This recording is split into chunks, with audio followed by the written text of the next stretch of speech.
ये किसकी क्वेश्चन थी बताओ बच्चों? General equation of curve. General equation of general curve. Curve. तो सबसे पहले अपन इससे बनाया था, हाँ, स्ट्रेट लाइन। एक बार अपना रिवीजन कर ले। स्ट्रेट लाइन बनाई थी जब हमने कहा था स्ट्रेट लाइन जब बनेगी जब ए बी और एच की वैल्यू कितनी होगी बताओ? 0 0। हाँ, ये कहा था। और एक्स एंड वाई में से एटलीस्ट 1 होना चाहिए, एटलीस्ट 1। और सी के बारे में कहा था अगर सी नहीं है तो फिर passing through the origin, passing through origin. Passing through origin. हाँ, और अगर सी होगा तो not passing through the origin. ये तो हमारी होगी जनरल थ्योरी। इसके बाद हमने कहा पेयर ऑफ लाइन। तो पेयर ऑफ लाइन के बताओ डेल्टा क्या होना चाहिए था? 0। क्या लिखते थे? A B C plus 2FGH minus AF square minus BG square minus CH square की वैल्यू क्या होनी चाहिए? अगर ये 0 होगा तो हमारे पास पेयर ऑफ लाइन होगी, और अगर ये 0 नहीं होगा तो पेयर ऑफ लाइन नहीं होगी। इसके बाद तीसरी बात अपने कही थी सर्किल। सर्किल के लिए अपने कहा था डेल्टा क्या क्या होना चाहिए बताओ? Delta not equal to 0। अगर डेल्टा 0 हो गया तो सर्कल लाइन। डेल्टा 0 हो गया तो पेयर ऑफ लाइन हो जाएगी। तो सर्किल होने के लिए पहली बात तो डेल्टा नॉट इक्वल टू 0 होना चाहिए। नोट कर लो। अब आगे बढ़ाते हैं इसको। हर टॉपिक को जब भी पढ़े स्टार्टिंग यहीं से करिए ताकि अपन को पहचान ना आ जाए। हालांकि मैं बच्चों को जब कॉम्प्लेक्स नंबर पढ़ाता हूँ तो सबसे पहला मेरा यही एम होता है, यही सिखाता हूँ। अब इस साल दोबारा पढ़ाऊंगा कॉम्प्लेक्स, फिर पढ़ लेना। इसके बाद कॉम्प्लेक्स आएगा।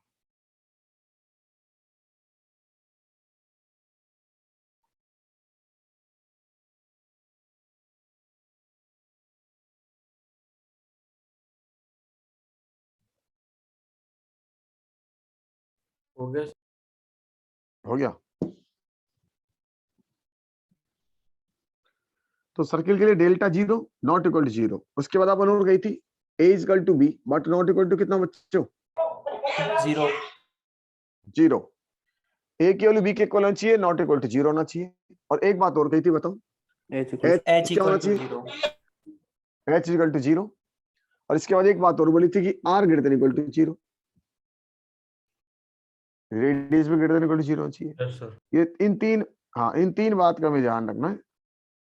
कोई एक बात मिस नहीं करनी। पहली बात तो डेल्टा नॉट इक्वल टू 0। उसके बाद हम क्या कहेंगे? A B not equal to 0। और जब हमने इसको उसके अंदर डाल दिया तो हमारे पास ये इक्वेशन बन गई थी एक्स स्क्वायर प्लस के Y square plus 2GX plus 2FY plus C। तो जिसमें हमने इसके सेंटर बोले थे, सेंटर क्या थे बताओ? -G, और रेडियस का बोला था हमने under root G square plus F square minus C। बस ये हमारी रेडियस हो गई। अब इसके बाद हमारा लॉजिक आता है पैराबोला पे। तो अब हमारे लिए एक बेनिफिट ये है कि सारे बच्चों ने पैराबोला पढ़ रखा है 11th का। तो देखो बच्चों, पैराबोला अपन ने पढ़ रखा है, तो पैराबोला के लिए क्या चाहिए बताओ? H square equals to AB। हाँ, पहली बात तो अपन ने delta not equal to 0, delta not equal to 0। ठीक है, देखो पैराबोला सबने पढ़ा, कुछ ऐसा देखा था, किसी बच्चे ने ऐसा भी देखा था, कभी मैंने ऐसा बनाया तो ये भी पैराबोला है, ऐसा बनाया ये भी पैराबोला है। तो एक बच्चे के हम कैसे पहचानेंगे कि पैराबोला होता है? आपने ये बनाया, ये क्वेश्चन सबको दे दो तो बच्चे इसको कोई तो सर्किल लिख के आता है, कोई इलिप्स लिख के आता है, कोई हाइपरबोला लिख के आता है। बहुत रेयर बच्चे होंगे जो पैराबोला लिख के आएंगे। ये भी पैराबोला है, राइट? तो पैराबोला को कैसे पहचानेंगे? तो पैराबोला को पहचानेंगे तो तब जब पैराबोला को अपन जानेंगे, है ना? वैसे मैंने लास्ट ईयर बता दिया था और अक्षत ने बता दिया। पैराबोला जब होता है जब एच स्क्वायर की वैल्यू किसके इक्वल होती है बताओ बच्चों? ए बी के लिए। नोट कर लो, थोड़ी देर बाद अपन पैराबोला जान जाएंगे तभी पहचान जाएंगे। H square is equal to A B.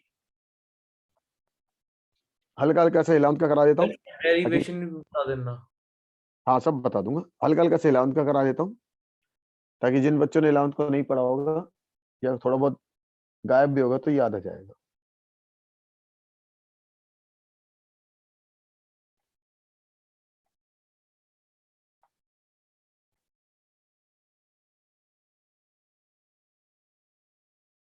लिख लिया?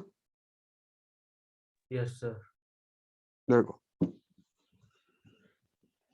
देखो बच्चों, सबसे पहले तो पैराबोला में क्या क्या होता है। पैराबोला के मसाले समझ ले, किसी भी कोनिक सेक्शन के मसाले क्या होते हैं, ये पैराबोला। तो पैराबोला में एक एक्सिस होती है, और एक्सिस की डेफिनेशन होती है जो कि किसी भी कर्व को दो इक्वल पार्ट में डिवाइड करे। ऐसा मैंने अभी 11th में पढ़ाया था। जितना ऊपर हो उतना नीचे हो, तो इस लाइन को बोलते हैं एक्सिस। कोई भी कर्व, ये कर्व है, इसको ये लाइन कितने पार्ट में डिवाइड कर रही है? दो इक्वल पार्ट में। तो एक बच्चा कहेगा सर ये भी तो हो सकती है।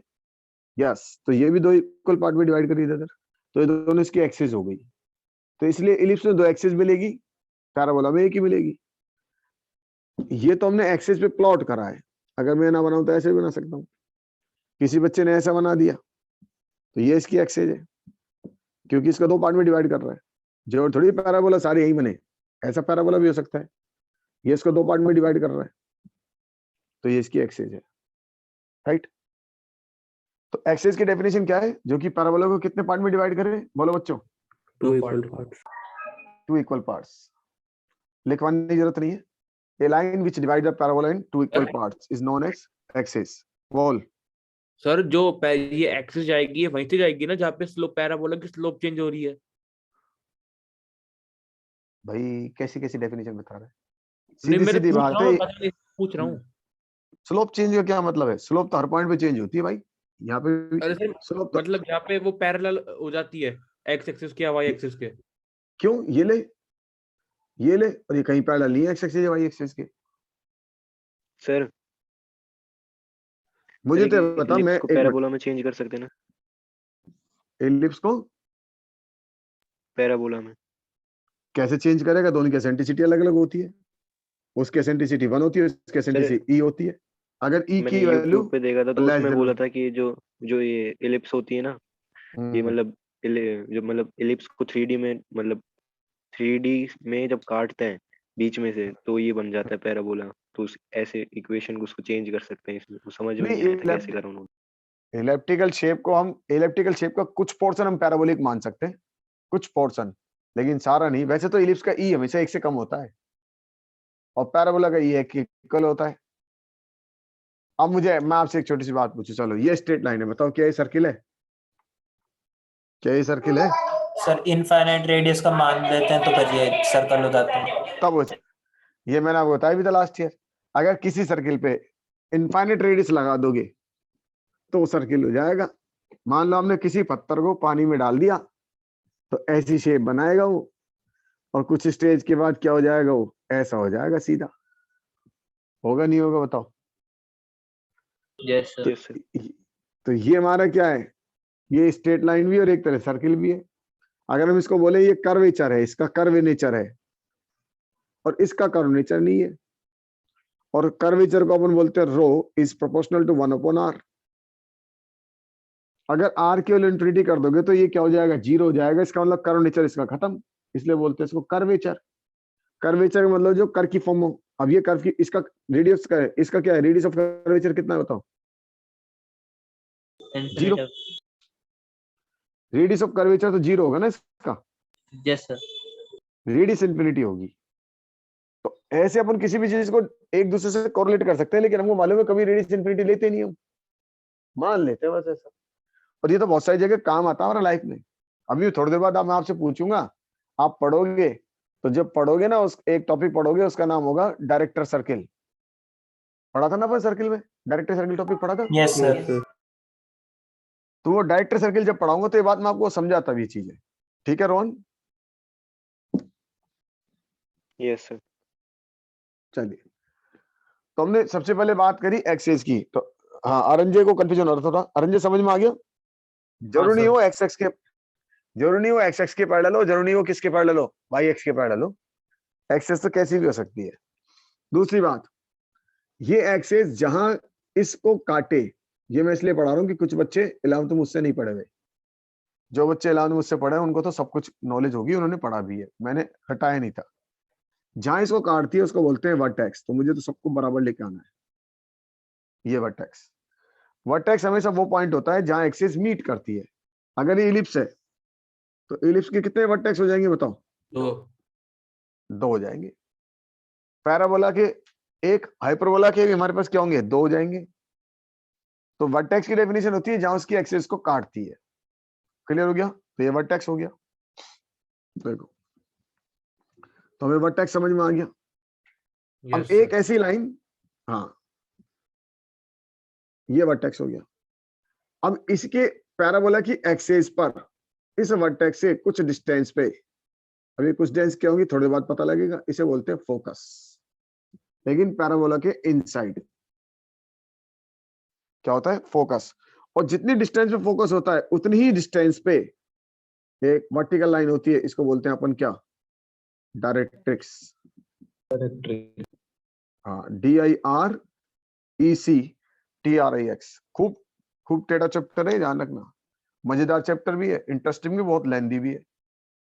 सारे जो आपने लिस्ट, जो आपने सर्कल में पढ़ा हो, सारे टॉपिक इसके अंदर आएंगे और नई नई चीजें आ जाएंगी। और यहाँ आपको पैरामीट्रिक सीखने को बहुत मिलेगा।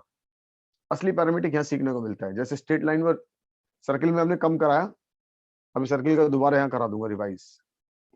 तो ये directrix, a line which is perpendicular to, बोलो बच्चों किसके, एक्सेस। एक्सिस के, इसे बोलते हैं अपन क्या, डायरेक्ट्रिक्स। ठीक है, हटा देता हूँ ये। अब इसके अंदर हमारे पास चार चीज बताएंगी जो बार बार हमारा पाला पड़ेगा उनसे। नंबर एक बोलते हैं अपन कोड। नंबर दो फोकल कोड। नंबर तीन डबल ऑर्डिनेट। और नंबर चार लेटस रेक्टम। बार बार सवाल के बीच में आएगा chord, focal chord, double ordinate, latus rectum. सुनिएगा, कोई भी पैराबोला को दो लाइन जहां काटेगी इसे क्या बोलेंगे बच्चों, कॉर्ड। अगर कोई भी लाइन, कोई भी कॉर्ड फोकस से पास हो गई तो उसको क्या बोलेंगे, फोकल कॉर्ड। फोकल कॉर्ड, है ना। और कोई भी लाइन अगर मेरे पास इसके परपेंडिकुलर हो गई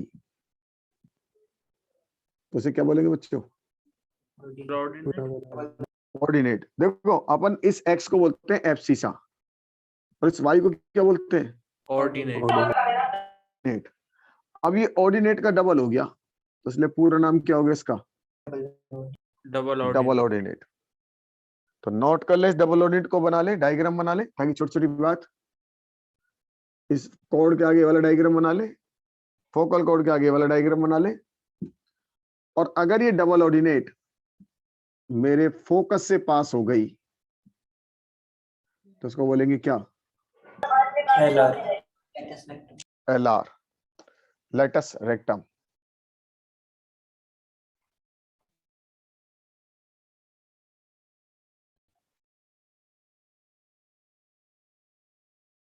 चार चीज बार बार काम आएंगी, chord, focal chord, double ordinate और लेटस रेक्टम। ये मैंने आपको यहाँ बताई है क्योंकि कुछ दिनों बाद अपन इसको काम में लेंगे तो एक बार फिर रिवाइज हो जाएगा। आज का जो 12th का फोकल कोड, डबल ऑर्डिनेट, लेटस रेक्टम दोबारा बताओ सर, मेरे वीडियो लैग हो गया था सर। डायग्राम देख, सबसे पहले कोड में क्या दिख रहा है बता, दो जगह काट रही है। Yes sir. अब जरा फोकल कोड देख, दो जगह काट, लेकिन कहां से जा रही है, फोकस से। Yes sir. जो फोकस से जाए और कोड हो उसको बोलेंगे फोकल कोड। डबल ऑर्डिनेट देख, डबल ऑर्डिनेट बता कैसी है, जो लाइन किसके परपेंडिकुलर है, एक्सिस के, है ना, उसकी एक्सिस के। एक्स एक्सिस तो मत बोलो क्योंकि एक्सिस तो कोई सी हो सकती है, ये तो हम जनरल बताएं। उसकी एक्सिस के परपेंडिकुलर है, उसे बोलते हैं डबल ऑर्डिनेट। और ऐसी लाइन, इन डबल ऑर्डिनेट में ऐसी लाइन जो कि कहां से पास हो जाए, फोकस से, उसे क्या बोलेंगे, डबल ऑर्डिनेट। हाँ सॉरी, लेटस रेक्टम।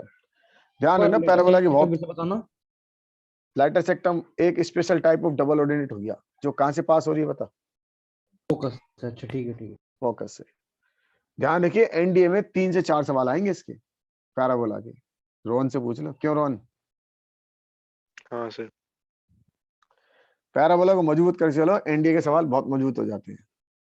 इसके बाद इलिप्स और हाइपरबोला तो फिर भी इजी आ जाते हैं, पैराबोला तक काफी सही आता है, फिर इलिप्स दो से हाइपरबोला को डायरेक्ट इजी आए कर इस देते हैं। बार।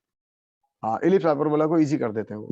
अरे आप पूरा पढ़ लोगे ना तो उसके बाद आप एनडीए के कोई क्वेश्चन उठा के देखना, आप कहोगे सर ये तो कचरा आते हैं। उस लेवल तक पढ़ लो ना आप, फिर आपको कचरा लगेंगे। तो सारी नोटेशन हमको समझ में आ गई। अब एक और बड़ा हम समझे, पीएस बाय पीएम, इसे बोलते हैं ई, असेंटिसिटी।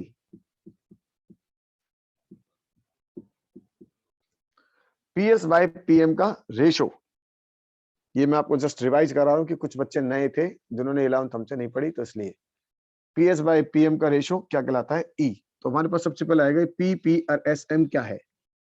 तो देखो बच्चों, ये पॉइंट है मेरा एस, जिसे बोलते हैं फोकस। लोग बाग इसको पढ़ाते हैं तो 4 तरह के पैराबोला पढ़ा देते हैं, ऐसे ऐसे होते हैं, काम करता हूं 11th में। मैं तो ऐसे ही पढ़ाया था। क्यों बच्चों? इस पी को बोलते हैं लोकस, और लोकस को हम किससे लिखते हैं बताओ? एच के से।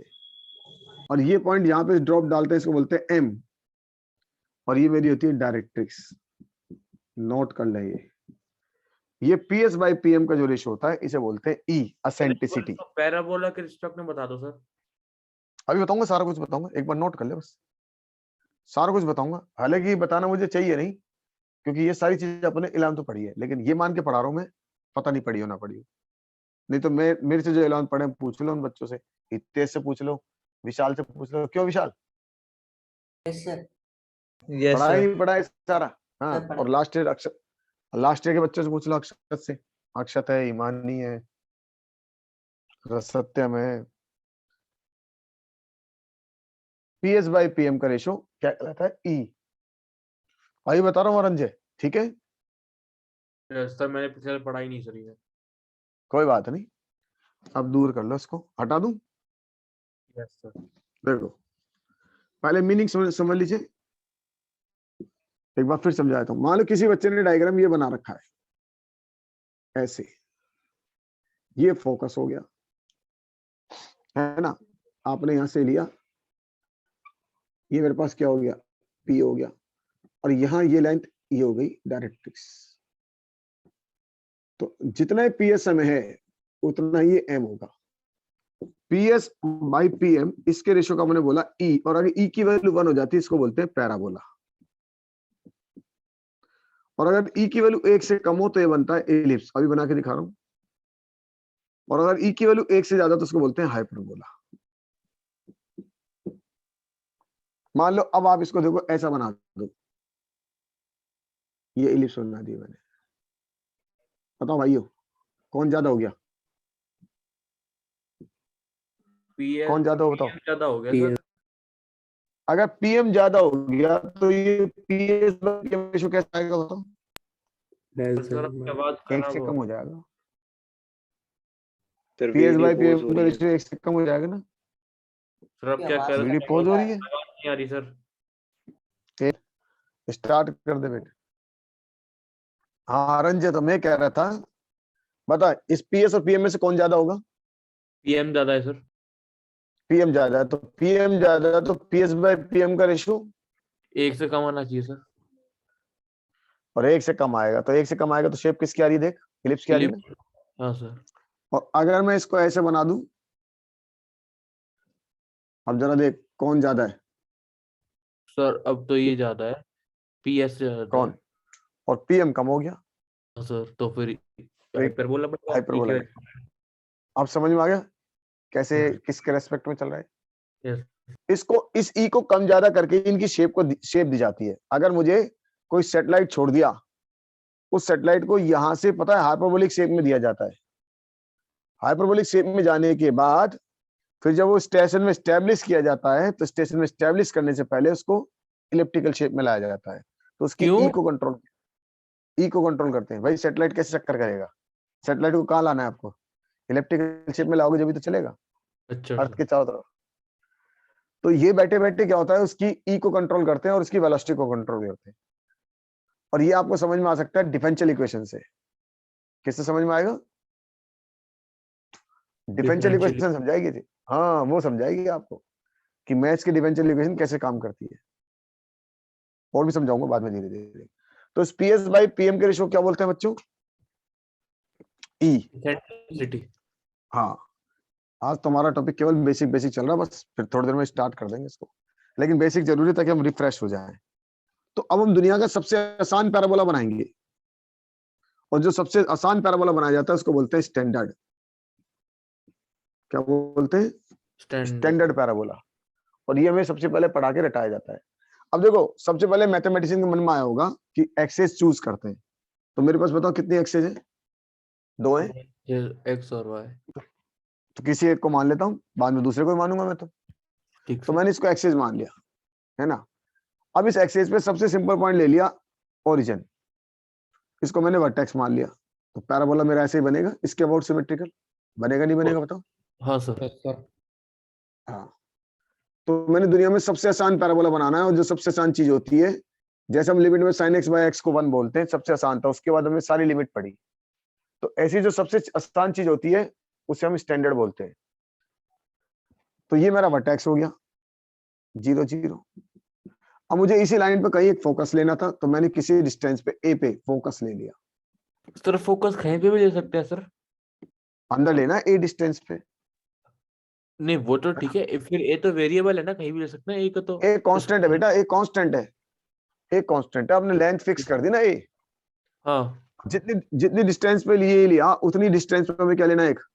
जितने दूरी पे ये डायरेक्ट्रिक्स से उतनी दूरी पर ही फोकस लेना होता है।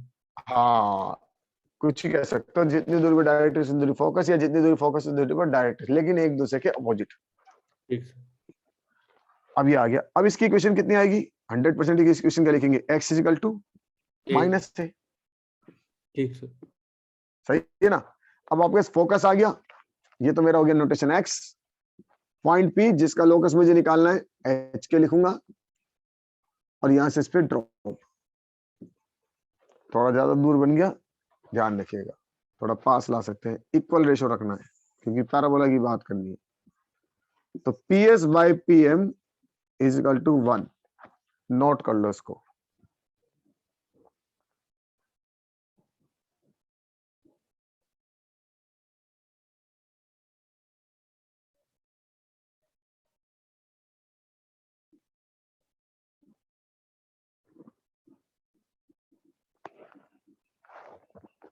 बोलो रंजय, फोकस कितना है? ए। डायग्राम हटा दूं? एक मिनट सर।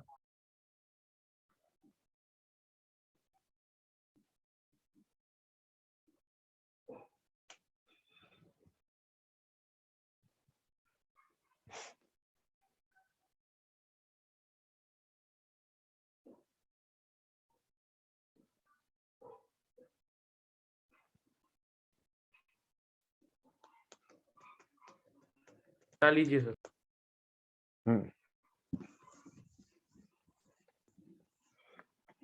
तो देखो, सबसे पहले हमारे पास ये S हो गया A0, ये हो गया P HK, और ये मेरा M, और ये हो गया x minus a equal to 0, x plus a। तो PS की वैल्यू हो गई, डिस्टेंस फॉर्मूले से निकाल देंगे, h माइनस a का whole square plus k square, और PM होता है ड्रॉप, ये अपन जानते हैं, h के से अपन ड्रॉप डाल देंगे इस पे। तो ये किसकी जगह जाएगा बताओ? ड्रॉप डालने डालते हैं ना बच्चों? हाँ, तो h plus a divide by under root 1 square, और y तो है नहीं 0, तो आ गया h प्लस a। अब मैं PS और PM को इक्वल कर दूंगा, PS is equal to PM, और इसका स्क्वायर भी कर दूंगा, तो यहां से आ जाएगा h माइनस a का whole square plus k square is equal to h plus a का होल स्क्वायर। अब इसका स्क्वायर करो, कितना है जरा बताओ? तो h स्क्वायर a कट जाएगा, a स्क्वायर कट जाएगा, यहाँ से माइनस का 2ah plus k square is equal to, यहाँ से आ जाएगा 2ah। तो k square is equal to आ गया मेरे पास 2ah प्लस 2ah, कितना बन गया? 4ah, और लोकस बन गया y square equal to 4ax। ये हमने पैराबोला की इक्वेशन निकाल ली। तो किसी पैराबोला को बनाने के लिए केवल 2 चीज चाहिए, PS और PM। नोट कर लो, दुनिया का सबसे आसान पैराबोला निकला है स्टैंडर्ड,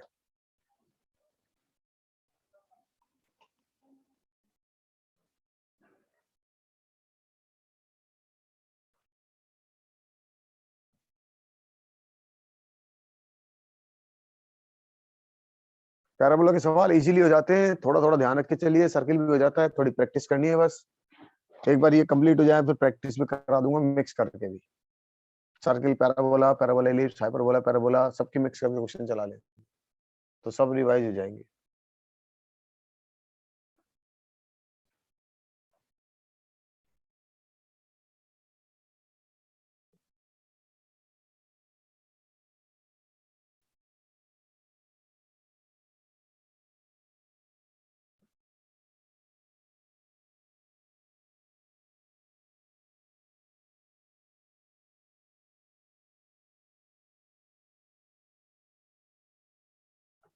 ले लिया?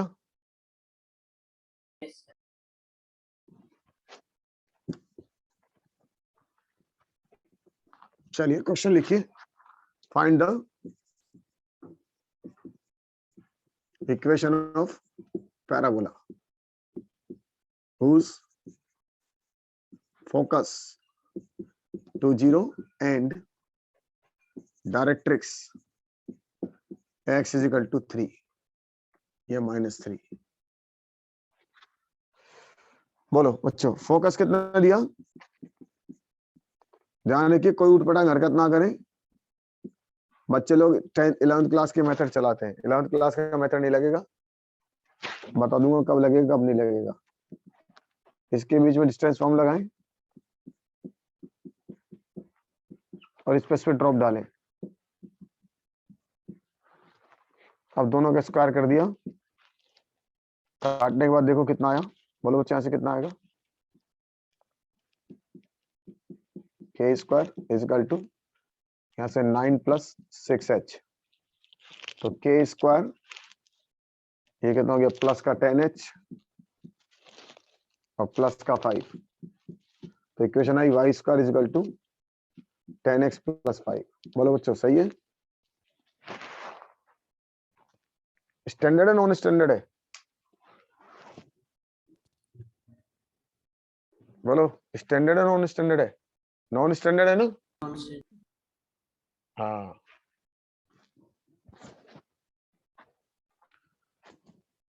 स्टैंडर्ड और नॉन स्टैंडर्ड का पता आपको पता लग जाएगा थोड़ी देर बाद, कैसे कैसे डायरेक्ट निकाल सकते हैं, कभी जरूरत पड़ेगी तो। नहीं तो मेथड तो यही है। ठीक है सचिन? Okay sir. हाँ रंजय, हाँ सर। चलो हटा दूं? यस। क्वेश्चन लिखो, थोड़ा स्पीड से करना। फोकस दे रहा हूँ, डायरेक्ट्रिक्स दे रहा हूँ, इक्वेशन निकालो ताकि आपको समझ में आए पैराबोला में क्या क्या चीज होती है। देखो बच्चों, फोकस हर वैरायटी क्वेश्चन दूंगा।